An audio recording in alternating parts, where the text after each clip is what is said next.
Black billionaire pretends to be in a coma, but when he hears his nurse's confession, everything changes. The presidential suite of the private clinic was plunged into silence, broken only by the constant beeping of heart monitors. Malcolm Reynolds, 42, a billionaire in the technology sector and one of the few black CEOs among the world's 500 largest companies, had been lying motionless for 18 days. An unexplained accident in his private jet had left him with a red scar across his left temple, the only visible mark of the tragedy that had almost taken his life. Or at least, that's what everyone thought. What no one knew, not even his private doctors, was that Malcolm had awakened on the third day after the accident. And he decided to remain silent, keeping his eyes closed and his breathing controlled, for a very specific reason. He needed to find out who had sabotaged his aircraft. "We need to reconsider our strategy, Victor," said Julia Reynolds, his wife of 7 years, from the other side of the glass door. Her voice was muffled but perfectly audible in the silence of the room. "The board is restless, investors are nervous, we can't wait indefinitely." "Patience, dear sister," replied Victor, Malcolm's half-brother and vice president of operations at Reynolds Tech. "One more week, and the board will vote to activate the incapacitation clause. Remember our agreement with Dr. Laurent? The medical reports are ready." Inside the room, beneath the surface of stillness, Malcolm's heart raced. His instincts were right. The accident had been just the beginning. The sabotage of the aircraft had not been a simple assassination attempt, but part of an elaborate plan to take control of his empire. "What about his lawyer, Diana Coleman?" Julia asked. "She's still insisting on seeing the original test results." "Diana won't be a problem for much longer," Victor replied with icy confidence. "I've arranged a meeting for her with the Bar Association's Ethics Committee. It seems some incriminating documents have been discovered in her office." Malcolm felt his blood boil as he listened to the conspiracy against his most loyal advisor. Diana Coleman, one of the few black lawyers in the corporate world, had been his mentor in law school and then his right-hand woman in building Reynolds Tech. The bedroom door slid open softly. The footsteps that entered were different, light, rhythmic, careful. "Good morning, Mr. Reynolds." The voice was clear, professional, without the false sweetness that many used when speaking to unconscious patients. "I'm Maya, your new night nurse." Malcolm caught the faint scent of lavender as she moved around the room, checking his vitals and adjusting something on his monitor. "Your readings are stable," she said, making notes. "That's good." There was a moment of silence, then he felt the light weight of someone sitting down in the chair next to the bed. "I don't know if you can hear me," Maya continued, her voice now low, almost confessional, "but I need to tell you something. I shouldn't be here." Malcolm kept his breathing perfectly controlled, though his curiosity was immediately piqued. "I was hired 3 days ago to replace your previous nurse. She resigned suddenly, or so I was told." Maya paused. "But last night, I found something strange while reviewing your medical records. The sedation levels are well above protocol for your neurological condition, and there are discrepancies in the reflex reports." She leaned closer, her voice now just a whisper. "I'm not just a nurse, Mr. Reynolds. I'm a specialist in forensic neurology. And I can tell you with certainty that something is very wrong with your treatment. Someone is deliberately keeping you sedated, preventing your recovery." Malcolm's heart skipped a beat, a movement too slight for the monitors to detect, but real nonetheless. "I don't know who would do this or why," Maya continued. "But I promise I'll find out. And I'll help you wake up, even if it means risking my job, or worse." She stood up and adjusted the 4-drip. "I'm reducing your sedation gradually. No one will notice, but within a few days, you should start showing signs of consciousness. When that happens, we can." The door swung open. Maya stepped away from the bed with professional ease.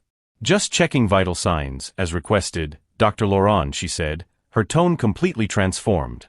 "Thanks, nurse," a male voice replied. "I'll take it from here." When the door closed, Malcolm felt simultaneously alarmed and hopeful. In a world where he thought he was completely alone, he had just found an unexpected ally. But what Maya didn't know, what no one suspected, was that he was already conscious. And behind those closed eyes, a plan was forming that would turn this family betrayal into his most powerful weapon. What no one in that luxurious clinic could imagine was that this man, whom everyone considered helpless, had built an empire precisely because he saw opportunities where others saw only obstacles. And now, lying motionless while they plotted to steal everything he had built, Malcolm was already beginning to plot not only his recovery, but the spectacular downfall of those who dared to underestimate him for being an outsider who had earned his place among the powerful. If this story of betrayal, resistance, and the unlikely alliance between a billionaire and a nurse has piqued your curiosity, sign up now to find out how Malcolm will turn his apparent fragility into the greatest strength against those who tried to destroy him. Malcolm's plan began to take shape on the third night after meeting Maya. As she adjusted his pillow, he risked an almost imperceptible movement. He twitched his index finger twice when she asked if he could hear her. Maya froze, her eyes wide. You're conscious? A movement. Yes. Her expression changed from shock to determination. We need to establish a code, he whispered, checking the door. 1 movement for yes, 2 for no. Blink once if you agree. A blink. That same night, while the clinic slept, they developed a simple system of communication. Maya brought cards with letters on them, and Malcolm spelled out words, letter by letter. It was slow, exhausting, but every word formed was a small victory against those who sought to silence him. They sabotaged my plane, he spelled out on the first night. Who would do that? Maya asked, incredulous. Julia and Victor. Maya paled. His wife and his brother? Why? Project Aurora. Project Aurora, the revolutionary innovation that Reynolds Tech was secretly developing under Malcolm's direct supervision. A renewable energy system that promised to drastically reduce electricity costs in low-income communities. Malcolm had kept the details away from the board, sharing only with his small team of trusted associates. During the day, Maya watched. Victor appeared frequently, always accompanied by Dr. Laurent, reviewing medical records and asking seemingly concerned but calculated questions. Julia rarely visited, and when she did, she never touched Malcolm. Her eyes roamed the room cataloging valuables as if she were already planning what she would sell first. I have news about Diana Coleman, Maya informed him one evening, after checking that no one was watching them. I got a contact at her office. The ethics committee is pressuring her with falsified documents, accusations of bribery and contract tampering.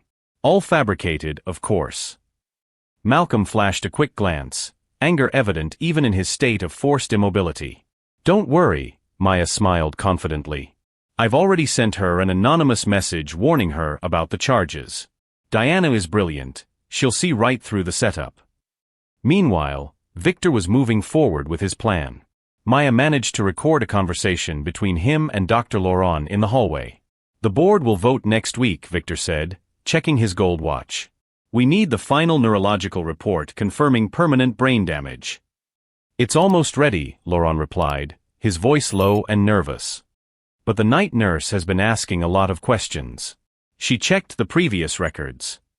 Victor sighed impatiently. She's just a nurse.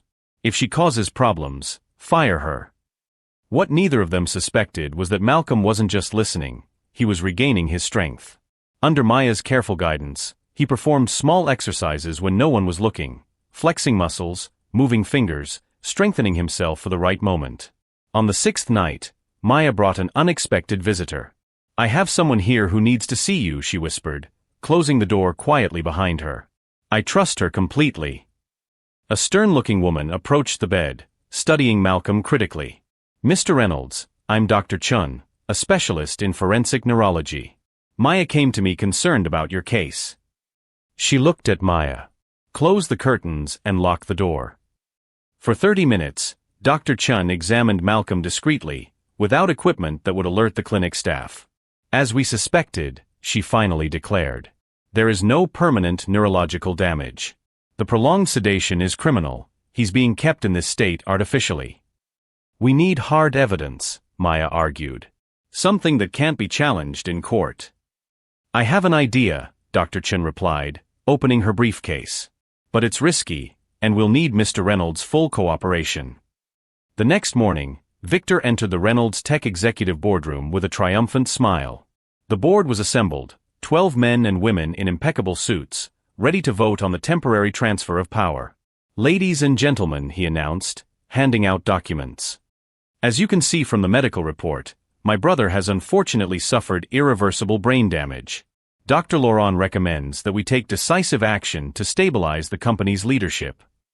Elizabeth Okafor, the only black board member and Malcolm's longtime friend, examined the documents suspiciously. This seems too convenient, Victor. Malcolm was in perfect health before the accident. Tragedies happen, Elizabeth, Julia replied sweetly. Believe me, no one is more devastated than I am. Elizabeth noticed that Julia wasn't wearing a wedding ring, even though her husband had been fighting for his life less than 3 weeks ago. We all have great admiration for what Malcolm built, Victor continued, his honeyed voice hiding the ambition that pulsed beneath. But we need to be realistic. The stock has already dropped 12% since the accident. Investors need stability. What Victor didn't realize was that Elizabeth was discreetly recording every word on her phone. A plan was in motion, not his but Malcolm's. And while the conspirators believed they were one step away from victory, they didn't know that Malcolm Reynolds was already preparing for the most extraordinary appearance of his life. At that very moment, in the private clinic, Maya exchanged meaningful glances with Dr. Chun as they both looked at the results of a secret test they had just performed. The monitor showed something no one expected, something that would completely change the game. The man everyone believed to be on the verge of death was not only fully conscious, but had regained much more control over his body than anyone could have suspected. Ready for the next phase? Maya asked as Dr. Chun put away the portable equipment. Malcolm's eyes opened fully for the first time in weeks, and a slow smile formed on his lips. More than ready, he replied, his voice hoarse from disuse but loaded with determination. They think they're taking over my empire, but they have no idea what's coming. The billionaire everyone believed to be lost in the shadows of a deep coma was, in fact, just waiting for the perfect moment to emerge, not just to reclaim what was rightfully his, but to reveal a truth that would shake the very foundations of everything his family believed they had built. A secret that not even Maya, his most loyal ally, could have imagined. The Reynolds Tech boardroom was as quiet as a courtroom awaiting sentencing. Victor smiled discreetly as he distributed copies of the falsified medical report. Julia, sitting next to him, maintained an expression of fake sadness, occasionally touching the corner of her eyes with a silk handkerchief, tears that never fell. If there are no further questions, Victor announced, we can proceed to vote on the temporary transfer of executive powers, as recommended by Dr. Laurent. Elizabeth Okafor raised her hand. I have one final question. Why isn't Dr. Laurent here to explain his medical findings in person? Victor exchanged a quick glance with Julia. Unfortunately, the doctor has been called away on an emergency, but his report is quite clear. As clear as his conscience, Victor. The deep, steady voice echoed through the conference room. All eyes turned abruptly toward the door. Malcolm Reynolds stood in the doorway, impeccably dressed in a navy blue suit, leaning slightly on a dark wooden cane. At his side, Maya and Dr. Chun watched the shocked reactions of the board. Diana Coleman, his lawyer, followed close behind with a black briefcase in her hands. Julia knocked her glass of water onto the table. Victor froze, his face drained of color. That's impossible, Victor muttered, slowly rising to his feet. You're in a deep coma. Dr. Laurent confirmed. Dr. Laurent, Malcolm interrupted, stepping into the center of the room, is currently being questioned by the police on charges of falsifying medical documents and attempted murder through criminal medical negligence. Dr. Chun stepped forward, placing a set of neurological tests on the table. As an independent forensic neurologist, I can confirm that Mr. Reynolds was kept in an artificially sedated state without any medical necessity. His natural recovery was deliberately sabotaged. Absurd, Julia protested, her composure now completely shattered. My husband had a terrible accident. A very convenient accident, Malcolm added coldly. A jet with impeccable maintenance that mysteriously suffers a critical hydraulic failure precisely when you were pushing for a review of the company's shareholding structure. Diana opened her briefcase and distributed documents to the board. Here we have the records of communications between Julia Reynolds and Victor Hayes in the weeks leading up to the accident. You'll notice specific references to a permanent solution to the Aurora obstacle. The Aurora Project. The heart of the social innovation Malcolm was developing, low-cost sustainable energy for poor communities. This is ridiculous, Victor tried to regain control. Obviously we're talking about technical obstacles to the project, not Malcolm. Malcolm smiled for the first time. Maya, please. The nurse stepped forward with a tablet, playing a video, Victor in the clinic hallway, talking to Dr. Laurent. Keep him sedated until the board vote. Then we can let nature take its course. A patient in a coma for this long. Accidents happen. The board members watched in utter shock. This is, doctored, Victor stammered, his face now red with panic. A montage. You can't believe this nurse. Forensic neurology expert, Maya corrected calmly. Certified in digital evidence analysis. And we have much more. Diana stepped forward, placing another document on the table. Bank records showing substantial payments from an offshore company controlled by Victor to Dr. Laurent, beginning 3 days before the accident. Elizabeth Okafor stood up, furious. This is disgusting. Attempted murder, corporate fraud, family betrayal. Malcolm approached Victor, who was now backing away. You know what fascinates me most, Victor? How you and Julia really believed you could take me down so easily. As if I, who built this company from the ground up facing prejudice at every meeting, every negotiation, every investment round, would just give up. Julia, seeing everything fall apart, tried one last card. Malcolm, dear, you're confused. You're still under the influence of the medication. We were just trying to protect you. Spare me, Malcolm cut her off coldly. Is your wedding ring in your purse, or has it already been sold? A week after my accident, you were already planning how to redecorate my house. The security guards had quietly entered the room. Mr. Reynolds, said the head of security, the police are waiting in the lobby. Shall we escort Mr. Hayes and Mrs. Reynolds there? Please. As the security guards approached, Victor panicked. You don't understand. The Aurora project will destroy our biggest contracts. The investors will flee. He's throwing away decades of work for a charity project. It's not charity, Malcolm replied calmly as Victor was led away. It's the future. And as for the investors, they've already approved it. The vote took place last night while you were plotting my death.